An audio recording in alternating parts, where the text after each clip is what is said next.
Hello students, this is part second of human health and diseases. In this part, we will discuss about the acquired immunity. Acquired immunity is also known as adaptive or specific immunity. The immunity that an individual acquires after the birth is called acquired or adaptive or specific immunity. This immunity works against microbes and harmful molecules. It is mediated by antibodies or lymphocytes and make antigen harmless. It also prevents further attack in future. Memory cells formed by B cells and T cells are the basis of acquired immunity. Thus, acquired immunity consists of specialized B cells and T lymphocytes and antibodies.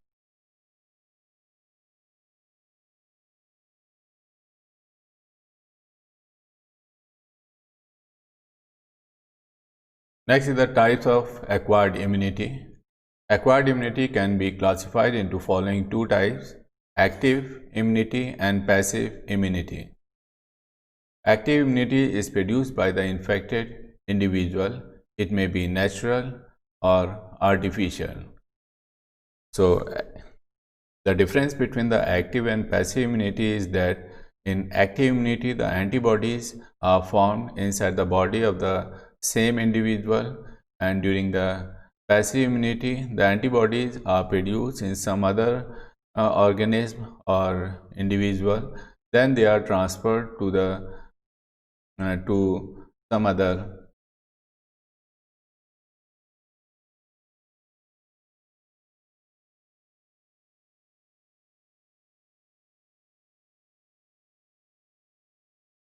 Next is the active immunity.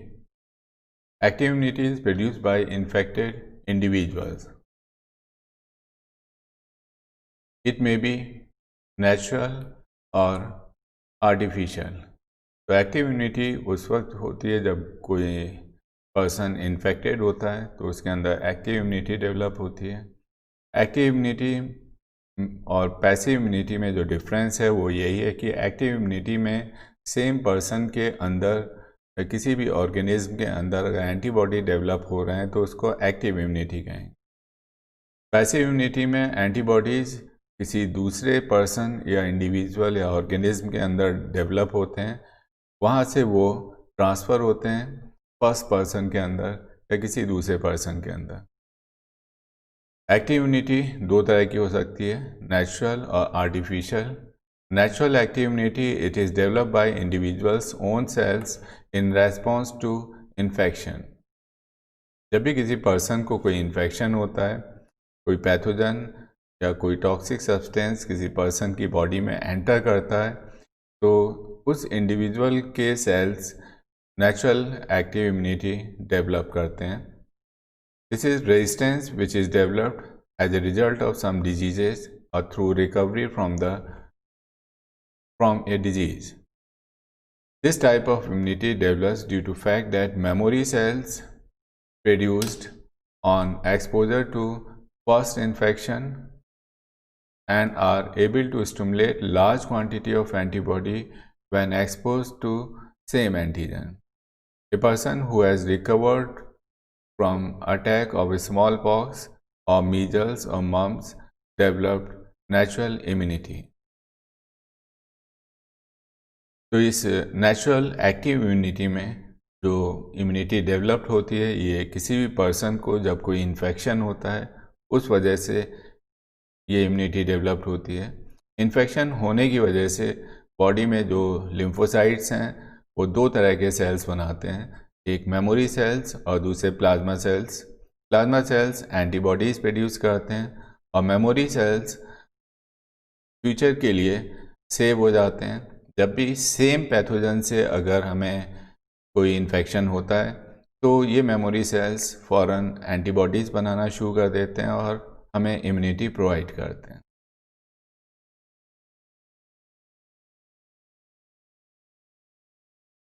Next is artificial active immunity. This type of immunity is achieved by injecting a small amount of antigens called vaccines. The vaccines stimulate manufacture of antibodies against antigen. Vaccines are the preparation of live or killed microorganisms or their products used for immunization. They are of several types. Artificial active immunity में कोई हमें infection नहीं होता है, हम vaccines inject करते हैं अपनी बॉडी के अंदर, और इन वैक्सीन्स के अंदर क्योंकि ये लाइव या किल्ड पैथोजेंस इनके अंदर प्रेजेंट होते हैं, ये वैक्सीन हमारे इम्यून सिस्टम को स्टिमुलेट करते हैं और हमारे बॉडी में एंटीबॉडी फॉर्मेशन स्टार्ट कर देते हैं। तो एक्टिव इम्यूनिटी चाहे वो नेचुरल हो या आर्टिफिशियल हो, दोनों में ही एंटीबॉडीज़ हमारे बॉडी के अंदर ही बनते हैं। नेचुरल एक्टिव इम्यूनिटी किसी नेचुरल इन्फेक्शन की वजह से होती है, किसी पैथोजन के बॉडी में अंदर एंटर होने की वजह से हमारी बॉडी एंटीबॉडी बनाना शुरू कर देती है। आर्टिफिशियल एक्टिव इम्यूनिटी में हम आर्टिफिशियली जब वैक्सीन इंजेक्ट करते हैं तो हमारी बॉडी एंटीबॉडीज़ बनाना शुरू कर देती है। एक्टिव इम्यूनिटी में एंटीबॉडीज़ हमारे बॉडी के अंदर ही बनते हैं। ये वैक्सीन्स कई तरह के हो सकते हैं। First type is toxoid. Toxoid vaccine is use for tetanus and diphtheria. It stimulates antibody production without producing any symptom of the disease. Killed organisms, some dead viruses and bacteria are able to provoke a normal antigen-antibody response. For example, TB vaccine for enteric fever.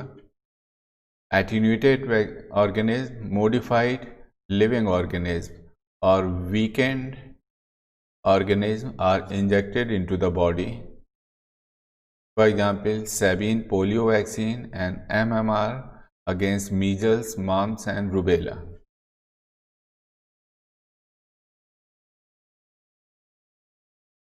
Next type of immunity is the passive immunity. In this type of immunity is produced by a donor other than infected person or animal. It is of short-lived. जैसे कि अभी हमने discuss किया था कि active immunity में जो antibodies formation होता है वो इन्फेक्टेड पर्सन की ही बॉडी में एंटीबॉडी बनते हैं, यानी जिस पर्सन को इन्फेक्शन हुआ है, जिसकी बॉडी में पैथोजन एंटर हुए हैं, वहीं पर उसकी बॉडी में एंटीबॉडी फॉर्मेशन होता है। लेकिन पैसिव इम्यूनिटी में ऐसा नहीं होता है। एंटीबॉडी फॉर्मेशन ये डोनर के अंदर हो रहा है और these antibody then transfer to infected person. किसी दूसरे पर्सन या इंडिविजुअल या ऑर्गेनिज्म की बॉडी में ये एंटीबॉडी फॉर्मेशन होता है। उसके बाद ये एंटीबॉडी किसी दूसरे इन्फेक्टेड पर्सन के अंदर ट्रांसफ़र होते हैं, चाहे नेचुरल मेथड हो या आर्टिफिशियल मेथड, जिसको हम पैसिव इम्यूनिटी कहते हैं। पहला जो टाइप है ये नेचुरल पैसिव इम्यूनिटी है। This type of immunity is found in newly born child. They acquire immunity from their mother through placenta. Placenta से इनके अंदर कुछ इम्यूनिटी प्रोवाइड की जाती है। For example IgG antibody can cross the placenta barrier and to reach the foetus. Mother की body में कुछ एंटीबॉडीज़ बनते हैं जैसे IgG, ये प्लेसेंटा से होते हुए न्यू बॉर्न चाइल्ड की बॉडी में एंटर हो रहे हैं। इसी तरह से आफ्टर बर्थ IgA, ये भी मदर की बॉडी में एंटीबॉडी का फॉर्मेशन होता है, लेकिन they pass to the newborn through the breast milk. जो ह्यूमन कोलोस्ट्रम होता है इसमें IgA प्रेजेंट होता है। तो यहाँ पर हम देख रहे हैं कि ये दोनों ही एंटीबॉडी IgG और IgA ये बने कहाँ थे? डोनर यानी मदर की बॉडी में बने थे, और ये ट्रांसफ़र कहाँ हुए और किसको इम्यूनिटी प्रोवाइड की? एक सेकंड पर्सन को इम्यूनिटी प्रोवाइड कर रहे हैं, यानी जो न्यू बॉर्न चाइल्ड है उसको ये इम्यूनिटी प्रोवाइड कर रहे हैं। Next is the artificial passive immunity. Artificial means by human being. Artificial passive immunity is the resistance developed through injection of antibodies. Here, preformed antibodies in an individual are first extracted, then injected into another individual, blood of the another individuals, which may or may not be of the same species. For example, antibodies of tetanus, diphtheria are cultured in horses and later injected in human being. तो यहाँ भी ऐसी है कि जो antibody है वो infected person के अंदर नहीं बनते हैं, इनको किसी दूसरे ऑर्गेनिज्म के अंदर बनाया जाता है, चाहे वो एक ही स्पीसीज से बिलोंग करते हैं या अलग अलग स्पीसीज से बिलोंग करते हैं। जैसे टिटनेस और डिप्थीरिया का जो वैक्सीन है, जो एंटीबॉडीज़ हैं, इसको हॉर्सेस के अंदर प्रिपेयर किया जाता है। यहाँ से इन एंटीबॉडीज़ को कलेक्ट किया जाता है, उसके बाद इन्हें ह्यूमन बीइंग के ट्रीटमेंट या इन्फेक्शन को दूर करने के लिए इंजेक्ट किया जाता है ह्यूमन बीइंग के अंदर। तो पैसिव इम्यूनिटी में जो मेन पॉइंट है वो यही है कि जो एंटीबॉडी फॉर्मेशन है वो डोनर की बॉडी में बनते हैं, किसी दूसरे पर्सन की बॉडी में बनते हैं। अगर ये नेचुरल मेथड से वहाँ से निकलकर इन्फेक्टेड पर्सन या एक नॉर्मल पर्सन की बॉडी में ट्रांसफ़र हो रहे हैं तो इसको नेचुरल पैसिव इम्यूनिटी कहेंगे। अगर ये आर्टिफिशियल मेथड से इनको इंजेक्ट किया जा रहा है या ट्रांसफ़र किया जा रहा है तो इसको हम आर्टिफिशियल पैसिव इम्यूनिटी कहेंगे।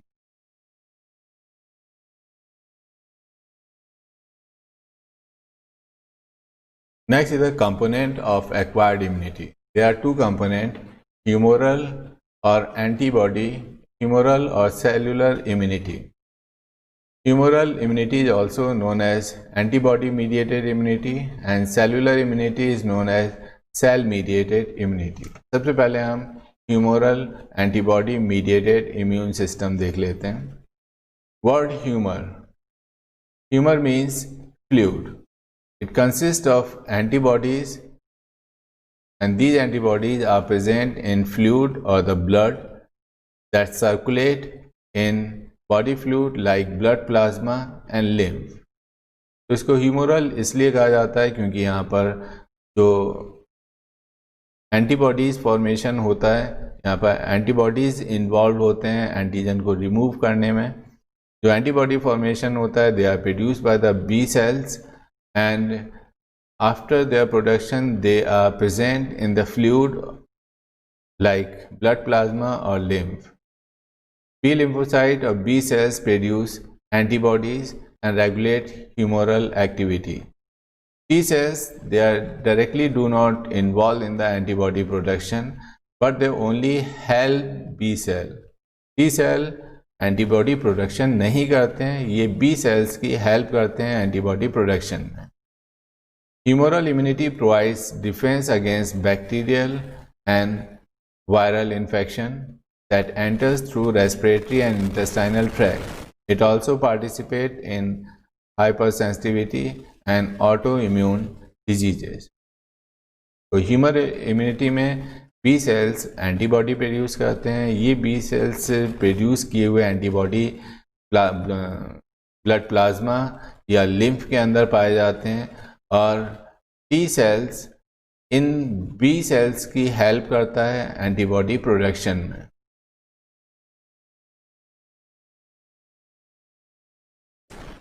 यहाँ पे हम एंटीबॉडी प्रोडक्शन का जो मैकेनिज्म है वो डिस्कस कर लेते हैं।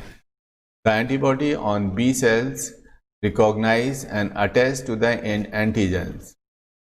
जो B cell receptors हैं ये antigens को detect करते हैं and then internalized and processed within the B cell. The fragment of antigen combines with MSC class second. यहाँ पे आप देख रहे हैं कि ये जो कंपोनेंट हैं ये एंटीजेनिक डिटर्मिनेंट्स हैं या इनको एपिटोप कहा जाता है। These fragments of epitope they are internalise, इनको अंदर ले लिया गया है। इन बी सेल्स के अंदर एक दूसरा प्रोटीन प्रेजेंट होता है जिसको हम MHC क्लास सेकंड प्रोटीन कहते हैं। यहाँ दिया है MHC क्लास सेकंड प्रोटीन, ये MHC क्लास सेकंड प्रोटीन है। और जो एंटीजेनिक डिटर्मिनेंट या एपिटोप अंदर एंटर हुए थे वो इससे अटैच हो जाते हैं। अब ये जो पूरा कॉम्प्लेक्स है MHC क्लास सेकंड और एंटीजन का जो कॉम्प्लेक्स है, they are represented. MHC class second and antigen complex is displayed on B cell surface. यहाँ देख रहे हैं कि इसको वापस से डिस्प्ले किया गया है। ये एंटीजन है और ये MHC क्लास सेकंड प्रोटीन है, इनका complex. They are represented on the surface of B cell. Then receptor on helper T cells recognizes these complex. ये जो कॉम्प्लेक्स हैं MHC क्लास सेकंड और एंटीजन का कॉम्प्लेक्स जो B सेल पर present है, ये B सेल के ऊपर जो प्रेजेंट हैं इनके सरफेस पर, T हेल्पर सेल इसको रिकॉग्नाइज करता है और एक केमिकल प्रोड्यूस करता है cytokine which activate the B cell. ये साइटोकाइन प्रोड्यूस करते हैं। तो यहाँ पर MHC class second protein, MHC और एंटीजन कॉम्प्लेक्स जब B सेल के सरफेस पर रिप्रेजेंट किया जाता है, then T helper cells they detect these complex, इसको डिटेक्ट करते हैं। डिटेक्ट करने के बाद ये केमिकल रिलीज करते हैं, इसको साइटोकाइंस कहते हैं। साइटोकाइन B सेल को स्टिमुलेट करता है और B सेल के स्टिमुलेट होने से जो प्लाज्मा सेल हैं या मेमोरी सेल्स, ये दो तरह के सेल्स में डिफ्रेंशिएट हो जाता है, प्लाज्मा या memory cells. Plasma cells antibody formation start कर देते हैं और मेमोरी सेल्स फ्यूचर के लिए सेव हो जाते हैं।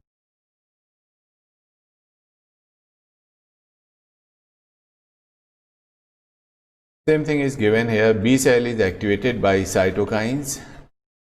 B cell का एक्टिवेशन साइटोकाइन से होता है और ये साइटोकाइन कहाँ से सीक्रेट हुआ था? T हेल्पर सेल से। B cell divide and produce daughter B cells and these clones give rise to plasma B cells and memory B cells.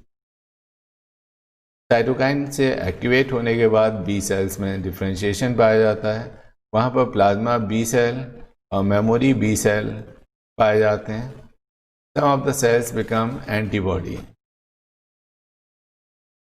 producing plasma cells. कुछ प्लाज्मा सेल्स फौरन ही antibody बनाना शुरू कर देते हैं।